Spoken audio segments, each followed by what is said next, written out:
नमस्कार. मी भाऊ तोरसेकर. तुम्ही बघत आहात प्रतिपक्ष.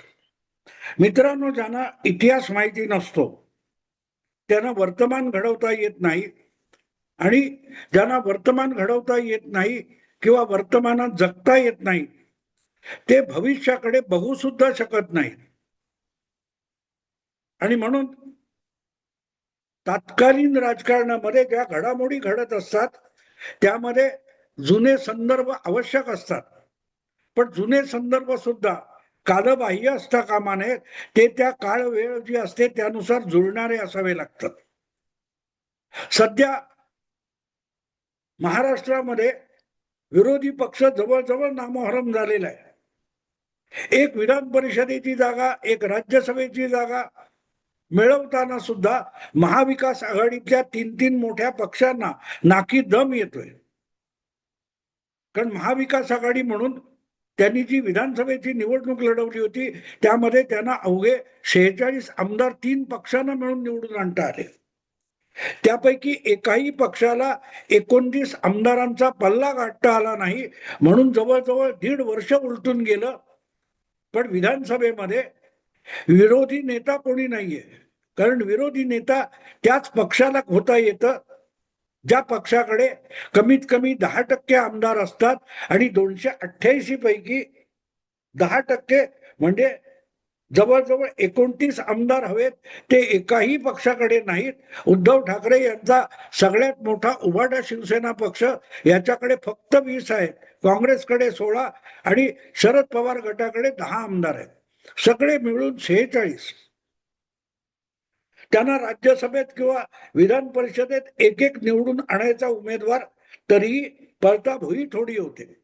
हे सगळं मी एवढ्यासाठी सांगतोय की ही वस्तुस्थिती समजून महाराष्ट्रातल्या राजकीय घडामोडींचं विश्लेषण करायचं, तर ज्यांना भाजप आवडत नाही अशा बहुतांश पत्रकार, संपादक, पुरोगाम्यांना आता महायुतीमध्येच एकमेकाच्या उरावर बसतील आणि ते एकमेकांना मारतील, मग एकदा परत पुरोगामी स्वर्ग येईल महाराष्ट्रात असं वाटत असतं. आणि म्हणून कुठल्याही बारीक सारीक चिरकुट गोष्टी असतात, महायुतीतली खुसपट काढायची, आणि बघा आता पुढच्या आठवड्याभरात महायुतीच्या सरकारमध्ये लठ्ठालठ्ठी गुद्दागुद्दी सुरू होईल आणि महायुती मोडून जाईल, इथपर्यंत भाषा रंगवल्या जातात.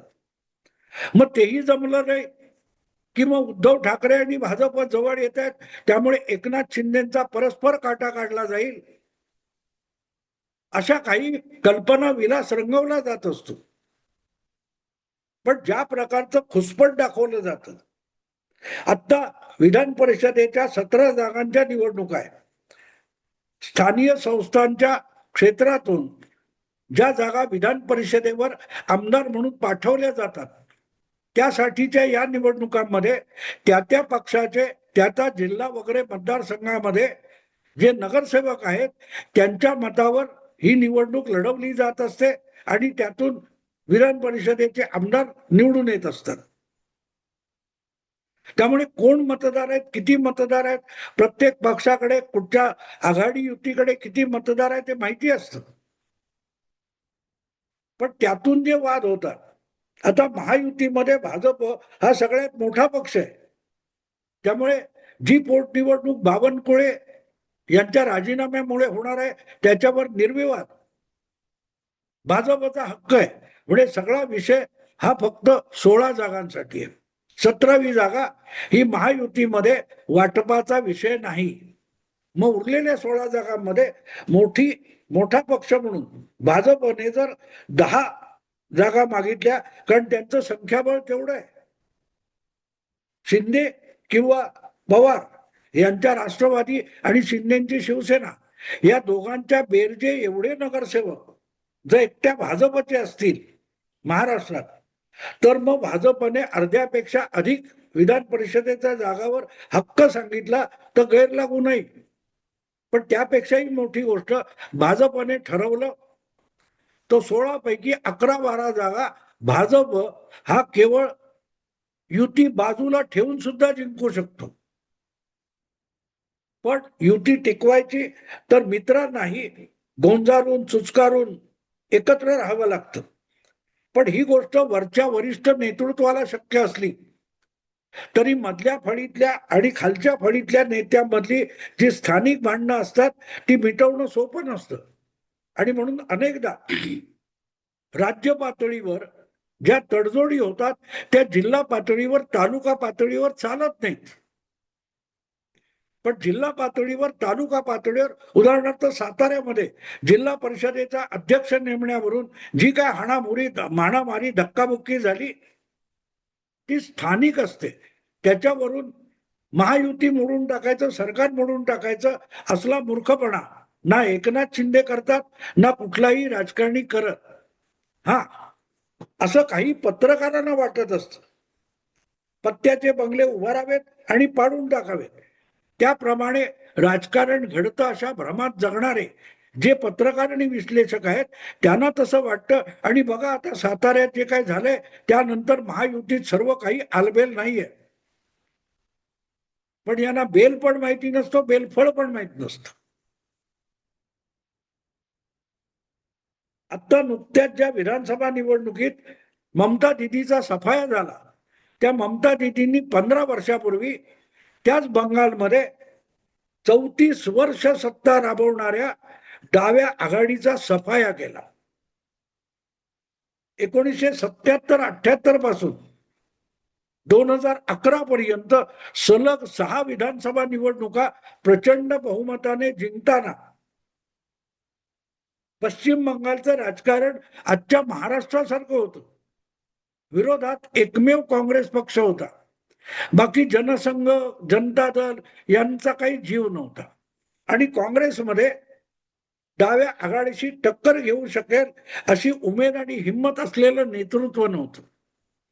काही किरकोळ भागामध्ये 2-4 जिल्ह्यामध्ये अब्दुल गनी खान चौधरी किंवा अधीर रंजन चौधरी किंवा प्रणबदा मुखर्जी असे काही मोजके नेते होते, पण त्यांना राज्यव्यापी मान्यता नव्हती. आणि त्यामुळे डाव्या आघाडीला 34 वर्ष निर्वेद बंगालमध्ये सरकार चालवता आलं, नवे निवडणुका जिंकता आल्या. आणि तीच कोंडी फोडताना काँग्रेसच्या केंद्रीय नेतृत्वाला कंटाळलेल्या ममता दिदींनी 1998 मध्ये काँग्रेसमधून बाहेर पडत वेगळी चूल मांडली. आणि बघता बघता बंगालच्या जनतेमध्ये ज्यांना डावं सरकार मान्य नव्हतं असा वर्ग, अशी लोकसंख्या, असा मतदार ममता दिदीच्या भोवती गोळा होत गेला. आणि 13 वर्षांनी बंगालची कोंडी फुटली. 13 वर्षांनी ममता दिदींनी बंगालमध्ये डाव्या आघाडीला पराभूत केलं. पण मला आज ममता आणि डावी आघाडी बोलायचं नाही. 34 वर्ष ज्या 4 कम्युनिस्ट किंवा डाव्या पक्षांची आघाडी बंगालमध्ये सत्तेत होती, ही आघाडी राज्यात किंवा लोकसभेच्या, विधानसभा आणि लोकसभेच्या निवडणुका आघाडी म्हणून लढवत होते. कम्युनिस्ट पार्टी ऑफ इंडिया, मार्क्सवादी कम्युनिस्ट पक्ष, फॉरवर्ड ब्लॉक आणि रिव्होल्युशनरी सोशलिस्ट पार्टी असे 4 डावे पक्ष मिळून ही डावी आघाडी झालेली होती. हे 4ही पक्ष विधानसभा आणि लोकसभा यांचं जागा वाटप कसल्याही वाद विवादाशिवाय करत होते. आणि एकत्रितरित्या सर्वाधिक जागा नव्हे, जवळजवळ 80% जागा जिंकत होते. पण ज्या वेळेला विषय स्थानिक संस्थांच्या निवडणुकांचा याचा, जिल्हा परिषद, तालुका पंचायत, तुमच्या नगर परिषदा, नगरपालिका, महापालिका अशा निवडणुका असायच्या, तेव्हा तिथली जी डावी आघाडी होती त्यातले 4 पक्ष अगदी एकमेकाच्या विरुद्ध लढत होते, एकमेकाच्या उरावर बसत होते. अगदी रक्तपात करताना 4 डावे पक्ष एकमेकांना मारहाण सुद्धा करत होते. पण ही मारहाण किंवा स्थानिक पातळीवरच्या कार्यकर्त्यांच्या मारामाऱ्या यातून ती डावी आघाडी कधी फुटली नाही. स्थानिक पातळीवरच्या मारामाऱ्या संपल्या, निवडणुका संपल्या आणि राज्यातलं सरकार टिकलं की झालं. परत विधानसभा आणि लोकसभा आली की ते एकत्र गुण्या गोविंदाने नांदत होते. स्थानिक पातळीवरच्या कार्यकर्त्यांना एकमेकाविरुद्ध लढण्याची जी खुमखुमी असते ती भागवण्यासाठीच डाव्या आघाडीतले चारही पक्ष नगरपालिका, जिल्हा परिषद वगैरे निवडणुका या आघाडी म्हणून लढवत नव्हते, तर एक एक पक्ष म्हणून लढवत होते. आणि त्यामुळे प्रत्येक पक्षाच्या स्थानिक कार्यकर्त्याला जिंकून येवो किंवा हरो लढण्याची संधी मिळत होती आणि प्रत्येक पक्षाचा स्थानिक कार्यकर्ता आपलं एक प्रभाव क्षेत्र कायम टिकवू शकत होता. पण या स्थानिक पातळीवरच्या मारामाऱ्या, भांडणं यामुळे डावी आघाडी आता कोसळून पडणार असं वर्णन कोणीही कधीही केलेलं नाही. पण मुंबईमध्ये, महाराष्ट्रामध्ये जे लोक पत्रकारिता करतात त्यांना बंगालमधल्या डाव्या आघाडीचा इतिहासच माहित नाहीये. स्थानिक पातळीवरच्या स्थानिक संस्थांच्या निवडणुकांमध्ये डाव्या आघाडीतले पक्ष एकमेकाच्या उरावर बसायचे आणि तरी राज्यात 34 वर्ष डावी आघाडी टिकली, निवडणुका जिंकत राहिली. तेव्हा स्थानिक, जिल्हा, तालुका पातळीवरच्या मारामाऱ्यामुळे, वादविवादामुळे राज्यात जी सत्तेची मोड बांधलेली असते ती कधीही तुटत उचकटत नाही. हा साधा इतिहासापासून घ्यायचा धडा आहे. मुंबईमध्ये, महाराष्ट्रामध्ये शिवसेना भाजप युती होती, पण महाराष्ट्राबाहेर शिवसेनेने विविध राज्यामध्ये आपलं प्रस्थ निर्माण करण्यासाठी भाजप विरोधात निवडणुका लढवलेल्या आहेत.